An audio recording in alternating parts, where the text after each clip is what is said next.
حي على الفلاح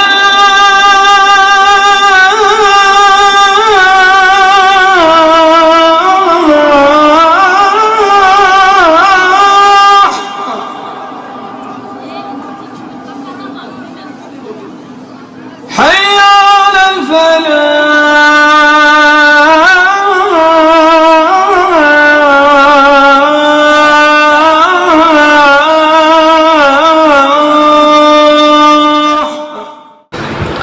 صغیرہ اور کبیرہ گناہ کسے کہتے ہیں؟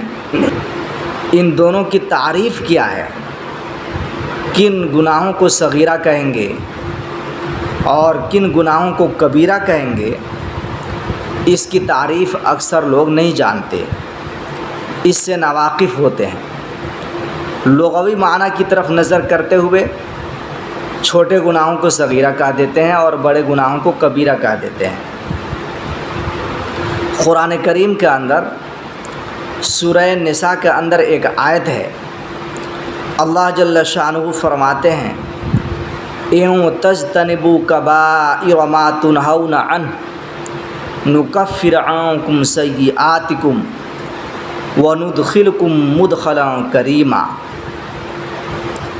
جس کا ترجمہ یہ ہے کہ جن کاموں سے تم کو شریعت کے اندر منع کیا جاتا ہے، یعنی گناہ کے کاموں سے، ان میں سے جو بھاری بھاری کام ہیں یعنی بڑے بڑے گناہ ہیں، اگر تم ان سے بچتے رہو تو اس بچنے پر ہم تمہاری خفیف برائیاں یعنی چھوٹے چھوٹے گناہ تم سے دور کر دیں گے، معاف کر دیں گے، اور ہم تم کو ایک معزز جگہ یعنی جنت میں داخل کر دیں گے۔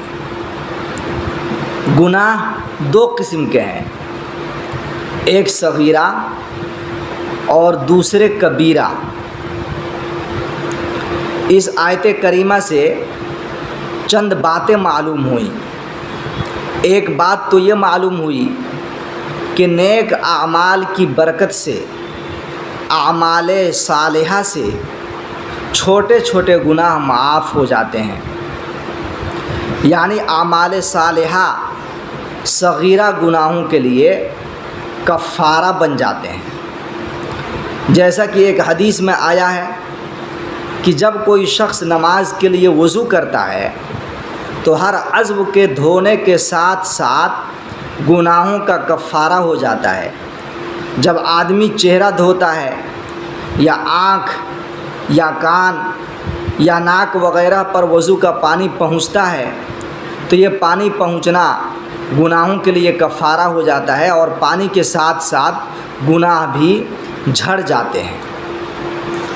کبیرہ گناہوں کے لیے توبہ شرط ہے، کبیرہ گناہ توبہ کے بغیر معاف نہیں ہوتے ہیں۔ صغیرہ گناہ اعمال صالحہ کی برکت سے معاف ہو جاتے ہیں، اور اعمال صالحہ صغیرہ گناہوں کے لیے کفارہ بن جاتے ہیں، لیکن کبیرہ گناہوں کے لیے توبہ ضروری ہے۔ گناہ کبیرہ کی تعریف میں علماء کا اختلاف ہے۔ گناہ کبیرہ کی ایک مشہور تعریف یہ کی گئی ہے کہ گناہ کبیرہ وہ گناہ ہے جس کے کرنے پر قرآن کریم کے اندر کوئی شرعی سزا مقرر کی گئی ہے، یا جس کے کرنے پر لعنت کے الفاظ آئے ہوئے ہیں، یا جس کے کرنے پر جہنم کی وعید آئی ہوئی ہے، تو ایسے گناہ کو گناہ کبیرہ کہتے ہیں۔ اسی طریقے سے وہ گناہ جس کے مفاسد اور جس کے برے نتائج کبیرہ گناہ کے برابر ہوں یا اس سے زائد ہوں، وہ بھی کبیرہ گناہوں میں شامل ہیں۔ اسی طریقے سے وہ چھوٹے گناہ، وہ صغیرہ گناہ جن کو انسان بے باکی کے ساتھ کرے، جرأت کے ساتھ کرے، نہ ڈرے اور ان پر مداومت کرے، وہ صغیرہ گناہ بھی کبیرہ گناہوں میں داخل ہو جاتے ہیں۔ حضرت عبداللہ بن عباس رضی اللہ عنہما کے سامنے کسی شخص نے کبیرہ گناہوں کی تعداد 7 بتلائی کہ کبیرہ گناہ 7 ہیں، تو حضرت عبداللہ بن عباس رضی اللہ عنہما نے فرمایا 7 نہیں 700 کہا جائے تو یہ زیادہ مناسب ہے۔ کبیرہ گناہوں کے سلسلے میں بعض روایات کے اندر تحدید کے الفاظ آئے ہیں، کسی کے اندر 3، کسی کے اندر 5، کسی کے اندر 7 وغیرہ وغیرہ مختلف الفاظ آئے ہوئے ہیں، لیکن یہ اعداد جو ہیں حصر کے لیے نہیں ہیں کہ کبیرہ گناہ اتنی ہی ہیں، بلکہ کبیرہ گناہوں کی تعداد بہت زیادہ ہے۔ یہاں تک کہ شارح بخاری علامہ ابن حجر مکی رحمہ اللہ نے اپنی کتاب الزواجر کے اندر کبیرہ گناہوں کی مکمل تشریح فرمائی ہے اور کبیرہ گناہوں کی فہرست تیار کی ہے، تو ان کی تعداد 467 تک پہنچ گئی ہے۔ بعض حضرات نے مستقل ابواب قائم کیے ہیں اور کبیرہ گناہوں کو شمار کیا ہے کہ یہ چیزیں کبیرہ گناہ ہیں۔ حضرت ابو ہریرہ رضی اللہ تعالی عنہ کی حدیث میں ہے، حضور صلی اللہ علیہ وسلم نے فرمایا اجتنبوا السبع الموبقات، 7 ہلاک کرنے والی چیزوں سے بچو۔ قیل یا رسول اللہ وما ہن، عرض کیا گیا یا رسول اللہ وہ 7 گناہ کیا کیا ہیں؟ 7 ہلاک کرنے والی چیزیں کون کون سی چیزیں ہیں؟ قال الشرک باللہ، فرمایا اللہ کے ساتھ شرک کرنا، اللہ کی ذات میں یا اللہ کی صفات میں کسی چیز کو شریک ٹھہرانا ہلاکت تک پہنچانے والا ہے۔ والسحر، اور دوسری چیز جادو۔ وقتل النفس التی حرم اللہ الا بالحق، اور تیسری چیز کسی شخص کو ناحق قتل کرنا۔ وَأَكْلُ مَالِ الْيَتِيمِ، اور چوتھی چیز یتیم کا مال ناحق کھانا۔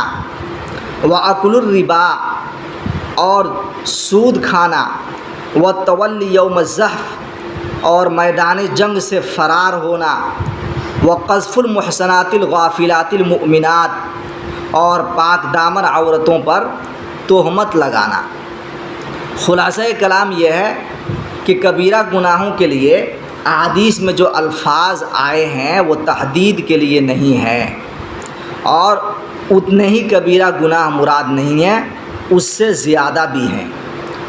کبیرہ گناہوں میں ایک گناہ یہ ہے تکبر کرنا، اپنے آپ کو بڑا سمجھنا۔ تکبر کس کو کہتے ہیں؟ حضرت عبداللہ بن مسعود رضی اللہ تعالی عنہ کی حدیث میں ہے، حضور صلی اللہ علیہ وسلم نے فرمایا لا يدخل الجنت من کان فی قلبہ مثقال ذرۃ من کبر، جس شخص کے دل میں ذرہ برابر بھی کبر ہو وہ جنت میں داخل نہیں ہوگا۔ یہ بات سن کر ایک شخص نے عرض کیا یا رسول اللہ، آدمی کو یہ بات پسند آتی ہے کہ اس کے کپڑے اچھے ہوں، اس کے جوتے اچھے ہوں، تو کیا یہ چیز تکبر میں داخل ہے؟ اچھا کپڑا پہننا یا اچھا کھانا کھانا یا اچھے جوتوں کا استعمال کرنا یا اچھی چیزوں کا استعمال کرنا یہ تکبر میں داخل ہے؟ تو آپ علیہ الصلوۃ والسلام نے فرمایا یہ تکبر نہیں ہے، ان اللہ جمیل یحب الجمال، اللہ تعالیٰ جمیل ہے، اللہ تعالیٰ جمال کو، حسن کو، اچھائی کو، خوبصورتی کو پسند فرماتے ہیں۔ تکبر کیا ہے؟ الکبر بطر الحق وغمط الناس، تکبر حق کو جھٹلانا، حق کا انکار کرنا اور لوگوں کو حقیر سمجھنے کا نام ہے۔ لوگوں کو حقیر سمجھنا اور حق کو جھٹلانے کا نام تکبر ہے۔ کبیرہ گناہوں کے علاوہ جو بھی گناہ ہیں وہ صغیرہ گناہ کہلاتے ہیں، لیکن صغیرہ گناہ کا یہ مطلب نہیں ہے کہ آدمی ان سے نہ ڈرے۔ ایک بزرگ نے صغیرہ اور کبیرہ گناہوں کی مثال بیان فرمائی ہے۔ صغیرہ اور کبیرہ گناہوں کی مثال ایسی ہی ہے جیسے چھوٹے بچھو اور بڑے بچھو۔ اگر چھوٹا بچھو کسی کو کاٹ لے تو ممکن ہے کہ اس کا زہر پورے جسم میں پھیل جائے اور آدمی مر جائے۔ اسی طریقے سے بڑا بچھو کاٹ لے تو ممکن ہے کہ اس کا زہر پورے جسم میں پھیل جائے اور وہ مر جائے۔ تو دونوں کے کاٹنے کی وجہ سے مر جانے کا ڈر اور خوف ہے۔ یہی حال ہے صغیرہ اور کبیرہ گناہوں کا۔ جس طریقے سے کبیرہ گناہ ہلاکت تک پہنچا دیتے ہیں، صغیرہ گناہ بھی ہلاکت تک پہنچا دیتے ہیں۔ کبیرہ گناہوں سے جس طریقے سے بچنا ضروری ہے، اسی طریقے سے صغیرہ گناہوں سے بھی بچنا ضروری ہے۔ اگر آدمی صغیرہ گناہوں پر اصرار کرتا ہے تو پھر وہ صغیرہ نہیں رہتے ہیں بلکہ وہ خود کبیرہ بن جاتے ہیں۔